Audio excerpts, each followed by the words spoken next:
I have a problem with my air compressor. Every single time when I try to fill it up, it breaks the fuse. So let's turn it on.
Right.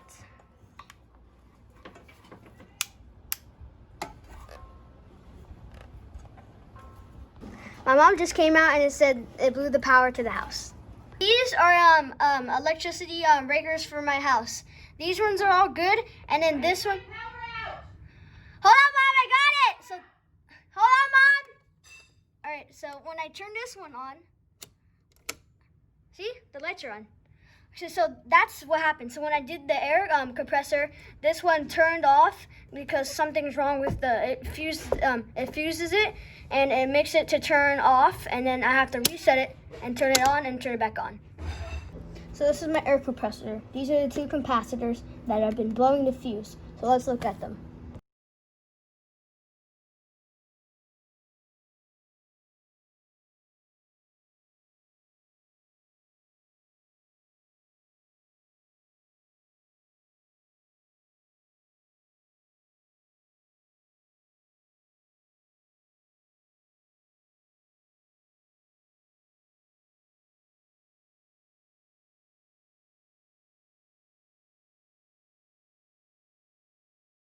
So got the first screw off, so now I'm trying to get the second. All right, so come off. I don't need to take this whole thing off.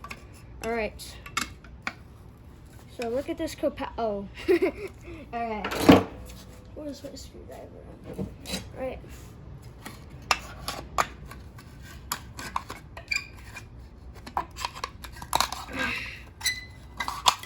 All right.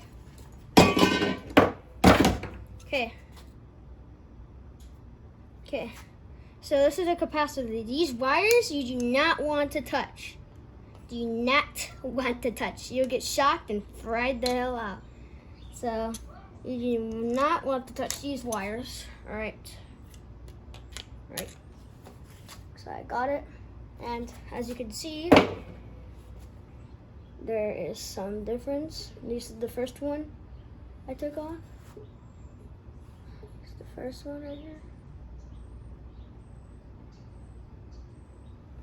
And this is the second. All right. So I got these off, and I am actually being serious here. This is live action. If you touch these wires, you're gonna get shocked. Like seriously, you're gonna get fried. So I got these two off. And so now I know I use my whiteout. See, I use my whiteout.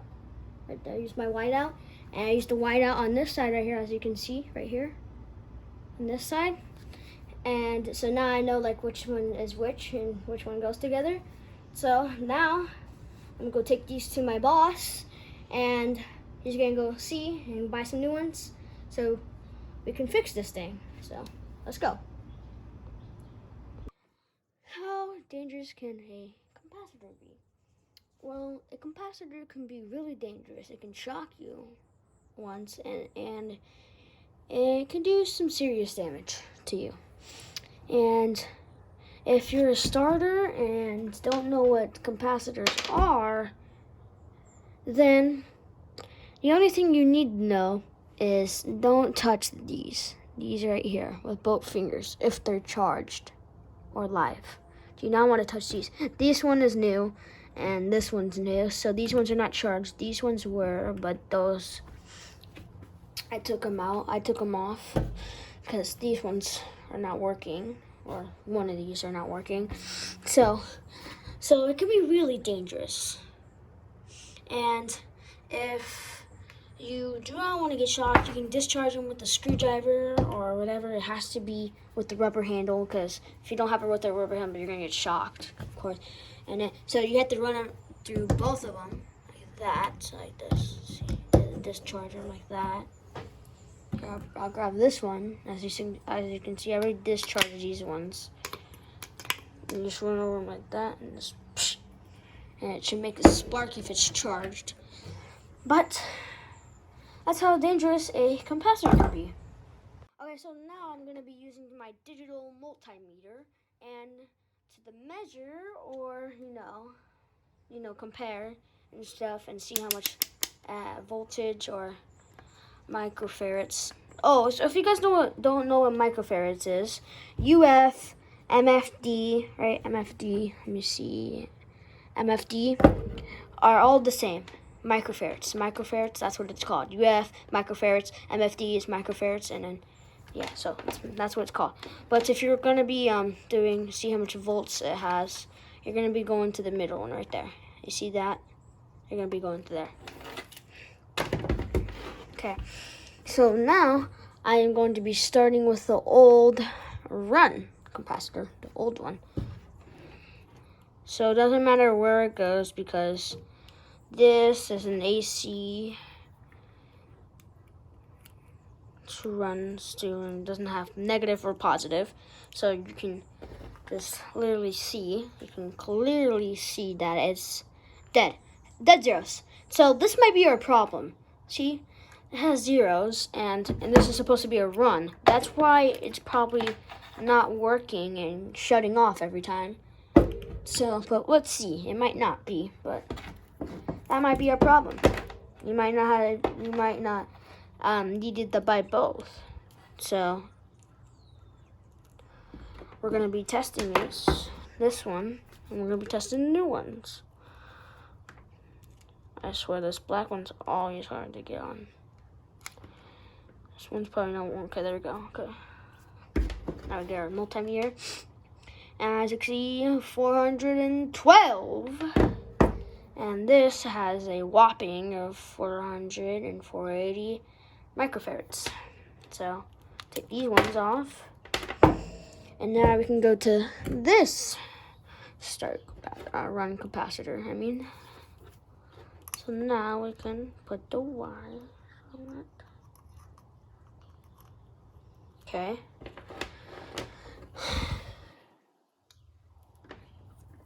We got this. Uh-oh. Okay, I got it. So, multimeter, and this one has a whopping of 38 microfarads. And as you can see over here, it takes 40 microfarads. So it's only 2 microfarads off. That's 38, and that's really, really good. So let's test this start capacitor. It's a new start capacitor. I have trouble with getting these wires on. Sorry, I had to use palm. Really hard to get on. Oh my.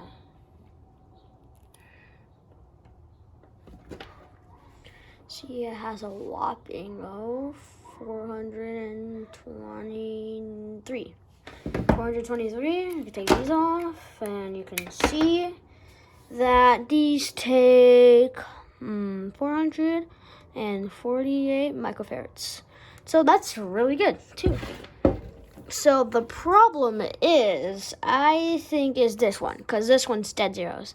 And this is supposed to be a run, and that's why it's probably not running, and that's why it probably stops, but, it might not be that. So, Let's see. All right, now we're gonna be starting this. Putting on this other one. So put this screw on first, so I can just slide it in.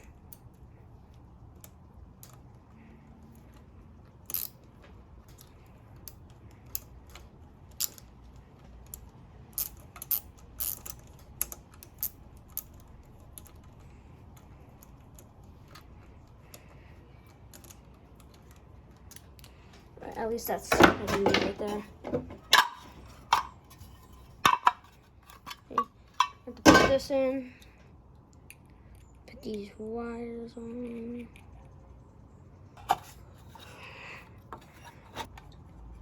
Okay.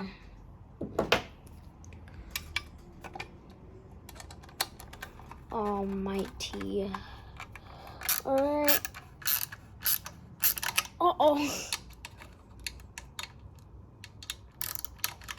No. I had it in.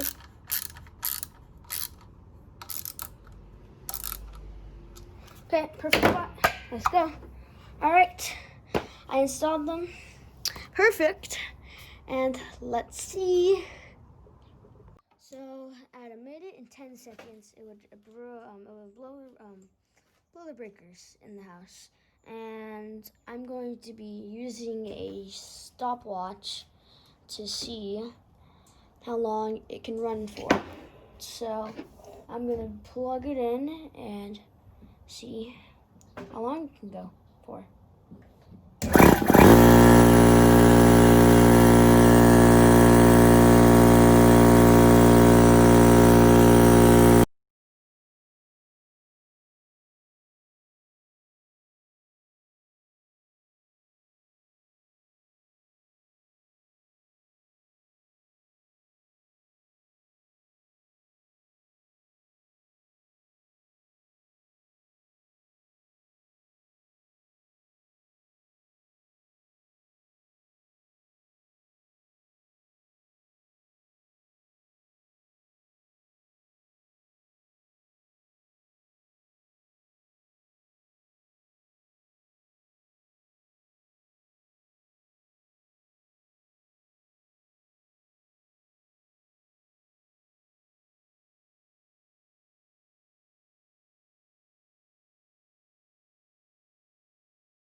Okay, so it's a whopping of 3 minutes, basically. So it's 3 minutes. Okay, if I plug this out. Now I have replaced the run capacitor with a single-phase induction motor. And I used this multimeter to test which capacitor it was good or not. These ones are the 2 old ones, and the other ones are in the air compressor. And the air compressor works perfect now. And it turned off at 3 minutes because there's too much air in it, and it would probably blow up if there was way too much air in it. But who knows? But it works perfect, and the only way for this air compressor to be better is I need to get a new wheel. Stay independent, guys.